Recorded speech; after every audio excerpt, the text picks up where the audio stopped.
नमस्कार मंडळी, कसे आहात सगळेजण. स्वागत आहे तुमचं आजच्या एका नवीन मिनी ब्लॉगमध्ये. तर आज आपण बनवणार आहोत मटकीची मस्त अशी झणझणीत रस्सा भाजी. त्यासाठी मी इथं मोड आलेली मटकी घेतली, कांदा टोमॅटो बारीक कट करून घेतलेला आहे. मसाल्यामध्ये आपण कांदा लसूण मसाला आणि गरम मसाल्याचा वापर करणार आहेत.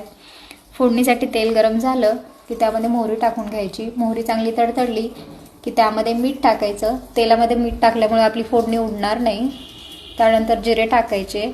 जर सपोज मोहरीसोबतच जिरे टाकले आपण तर ते जास्त काळसर होतात, जे मला आवडत नाहीत. त्यामुळे मग मी तेल थोडंसं थंड झाल्यावरच जिरे ॲड करते. त्यानंतर बारीक कट केलेला कांदा टोमॅटो टाकून घ्यायचा. त्याला मस्त तेल सुटेपर्यंत फ्राय करून घ्यायचं. एकदा की तेल सुटलं की त्यामध्ये चवीपुरतं तिखट टाकायचं. जे मसाले घेतलेले आहेत आपण, गरम मसाला, कांदा लसूण मसाला, ते मसाले ॲड करायचे. त्यांनाही व्यवस्थित फ्राय करून घ्यायचं. त्यानंतर मोड आलेली मटकी ॲड करून तिला थोडंसं फ्राय करून 1 ग्लास पाणी ॲड करायचं आणि कुकरला 1 ते 2 शिट्ट्या होईपर्यंत ही मटकी छान शिजवून घ्यायची. अशा प्रकारे आपली मस्त अशी झणझणीत मटकी तयार आहे. चला तर मग भेटूया नेक्स्ट व्लॉगमध्ये. तोपर्यंत बाय बाय.